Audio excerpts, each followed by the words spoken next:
하도 인터뷰 시간입니다. 오늘은 최근 금융의 배신이라는 책을 발간해서 화제가 됐던 금융소비자협회의 백성진 사무국장을 모시고 자세한 이야기 들어보도록 하겠습니다. 안녕하세요. 네, 안녕하세요. 네, 반갑습니다. 금융소비자협회라고 하면 아직 잘 모르시는 분들도 계실 것 같은데요. 그동안 어떤 일을 해오셨는지 그리고 성과는 어떤 것들이 있었는지 이야기 들어볼게요. 예, 우선 저희는 2011년 3월 달에 출범을 했고요. 여러 시민사회단체랑 같이 만들어져서 이제 활동을 하면서 만들어졌고요. 저희가 했던 거는 주로 했던 것은 이제 제일저축은행 불법 명의도용 사건을 저희가 맡아서 일부 승소를 한 상태고 현재 이제 항소심을 준비하고 있습니다. 그때 저희는 명의도용 사건으로는 제일 많은 금액을 1심에서 받았죠. 저희가 지금 한 50만 원 지금 받은 상태인데 그쪽에서 이제 항소를 해서 지금 대기하고 있고요. 그리고 이제 2011년에 전 세계적으로 일어났었던 아큐파이 운동을 한국에서 제일 먼저 저희가 주도를 했었습니다. 그리고 이제 키코 사태나 금융 피해자들 문제에 관련해서 저희가 지금 꾸준히 같이 함께 하고 있습니다. 금융시장 내에서 이렇게 외면당했던 금융소비자의 권리 향상을 위해서 좀 노력하시는 걸로 알고 있는데요. 보이지 않는 곳에서도 많은 일들을 해오신 것 같습니다. 언론 보도에서도 나왔습니다만 이 금소협에서 키코 사태에 대한 규명 활동도 굉장히 열심히 하신 걸로 알고 있는데요. 키코 사태가 당시에 왜 문제가 됐었는지 좀 다시 한번 들어볼까요? 이거는 사실 좀 복합적인 문제가 많았어요. 그러니까 지금의 환율 문제로 중소기업들이 많은 피해를 보는 것도 사실 키코 문제에서 발생된 문제이거든요. 그러니까 당시에 있었던 이제 금융사들이 판매했던 상품이 문제가 있었음이 드러났는데 그거를 이제 해소를 하지 못하다 보니까 다시 이제 환해지 상품이 필요한 중소기업들이 그걸 이제 이용 못하는 사태까지 온 거죠. 그러니까 이 환해지라는 상품 자체가 일종의 보험인데 이거를 투자 상품으로 변경을 해서 팔고 나서는 우리는 해지 상품이랬다고 자기네들은 팔고 중소기업도 해지 상품으로 알았지만 알고 보니까 투자 상품으로서 피해를 봐버렸고 이제 그런 상황이 그 당시에 일어났던 거죠. 그리고 단지 이제 환율 자체를 6개월, 길게는 2년까지 예측을 해주면서 이게 맞다라고 금융권에서 은행에서 몰아붙이니까 중소기업 입장에서는 사실 이게 싫어도 어쩔 수 없이 살 수밖에 없었던 그런 상황이 왔고 그리고 이게 또 정치적으로나 아니면 이제 비도덕적인, 윤리적인 문제도 사실 많이 포함이 된 거죠. 네. 결론적으로는 지금 우리가 이게 현재 대법원에 많이 계류가 된 상태인데 지금 상황에서 봤을 때는 한상대 검찰총장 얘기가 한번 나왔을 정도로 이게 뭐라고 얘기할까요? 불합리한 부분에서 이런 문제가 커졌었습니다. 네. 그리고 당시에 중소기업이 정상적으로 영업을 할 수 있게끔 도와주는 게 은행의 역할이었는데 그거를 도외시하고 단지 이제 수익 위주로만 왔었던 게 지금과 현재 가장 큰 문제인 거죠. 네, 결국에는 이제 불완전 판매로 좀 결론이 난 것 같고 어떻게 보면은 금융 권력의 폐해다 이렇게 해석을 하고 계신 것 같아요. 한동안 우리 사회를 좀 떠들썩하게 했던 키코 사태, 현재 규명 활동이 얼마나 그럼 진행이 된 거고 어느 단계까지 해명이 된 건가요? 이게 좀 아쉬운데요. 최근에 작년 말에 나왔었던 것은 불완전 판매로서 일정 부분 인정이 됐지만 대다수의 기업들에게는 사실 이게 해당이 되지 않고 있는 상황입니다. 그래서 대법원 판례가 이제 나와 봐야겠지만 은행 쪽 관계자들이나 아니면 금감원 관계자들의 말씀을 들어보면은 그렇게 우호적이지는 않은 것 같아요. 그래서 또 법원 역시 그렇게 좋은 판결은 줄까라는 의구심은 남는데 그럼에도 불구하고 많은 부분에서 이제 의혹이 해소가 됐거든요. 그래서 예상외로도 좋은 결과가 나와줬으면 하는 거죠.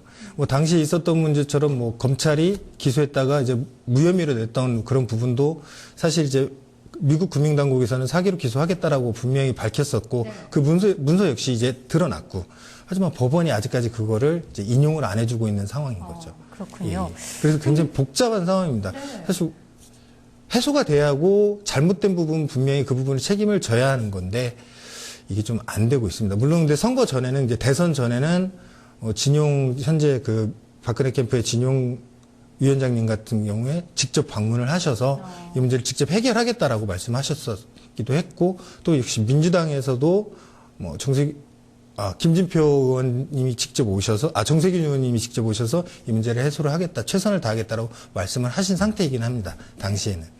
아직은 대법원에 계류 중인데 좀 더 추이를 지켜봐야겠네요. 자, 다음 주제로 좀 넘어가 볼까요? 최근에 이 박근혜 당선인이 내세운 복지 정책 중에 기초노령연금 확대 정책과 관련해서도 시장에서 아직까지 얘기들이 많은 것 같은데요. 좀 어떻게 보고 계세요? 이 부분은 좀 애매한 부분이 있습니다. 기초노령연금은 확대하는 거는 당연히 찬성을 하죠. 어르신들이 열심히 일했었고, 당시에는 뭐 어떤 정부나 제도가 없은 상태에서 열심히 일해서 우리나라를 이만큼 키우는 건 사실인 거잖아요. 그러니까 그분들을 위해서 기초노령연금을 확대를 하고, 또 심지어 20만 원이 많은 건 아니거든요. 생활을 할 때는 더 많이 주는 거에 찬성을 하고 꼭 그렇게 해야 하게 맞는 건데, 단지 이게 재정 지원이냐 아니면은 국민연금을 통한 지원이냐의 차이인 것 같아요. 근데 중요한 거는 그분들은 증세를 통해서 재정 지원을 하는 게 맞는 것인데, 국민연금 같은 경우는 사실 국민들이 강제적으로 보험을 들어놓는 거잖아요. 그 돈을 이용을 해서 한다는 것은 차이가 정말 큰 거죠. 증세를 하든 국민연금을 하든 국민들에게 반발은 똑같은 것인데, 하지만 문제를 풀 때는 정부가 그 절차를 투명하게 해서 원칙대로 해야만 추후에 이제 이런 문제들, 다른 문제들도 풀어나갈 수 있는 건데, 그런 걸 이제 섞어버리고 나니까 이제 국민 반발도 의외로 이제 감정 싸움까지 될 정도로 잘못돼 가고 있는 거죠. 이 부분은 증세를 통해서 해결하는 게 맞습니다.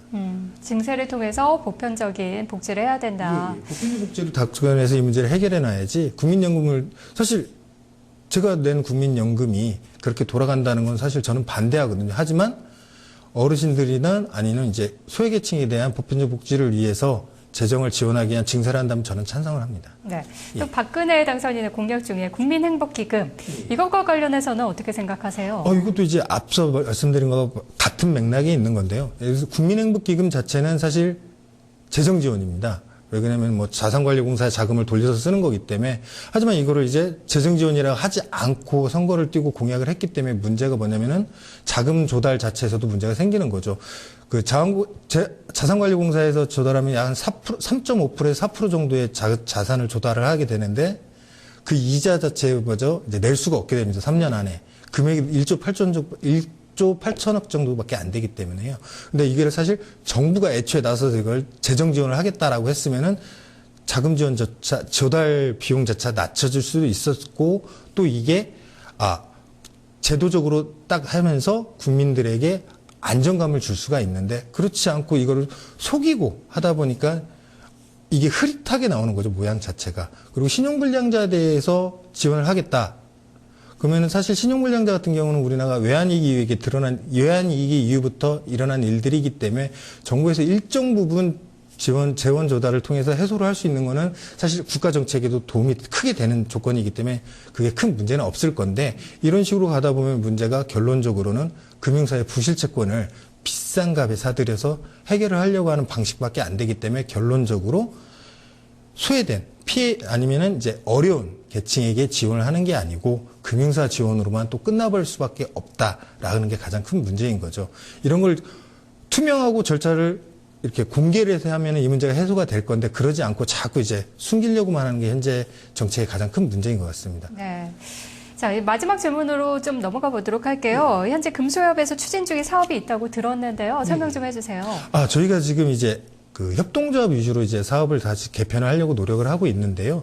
이게 기본적으로 사실 금융 상품에 관련해서는 투자 상품과 투자하지 않는 상품으로 볼 때 투자 상품 굉장히 복잡하고 어려운데, 그 내용들을 사실 소비자들을 모아서 이 조합원들이 같이 상품 설명을 하고, 또 이제 전문가들이 들어와서 이야기를 하면서 수익 사업이 아니고 소비자들도 교육할 수 있고, 그다음 상품에 관련해서 이제 바잉 파워를 가지고 그 상품 판매처하고 그 서로 이제 싸울 수 있는, 합의를 할 수 있는 그런 내용을 만들어가기 위해서 협동조합으로 지금 준비를 따로 하고 있습니다. 네.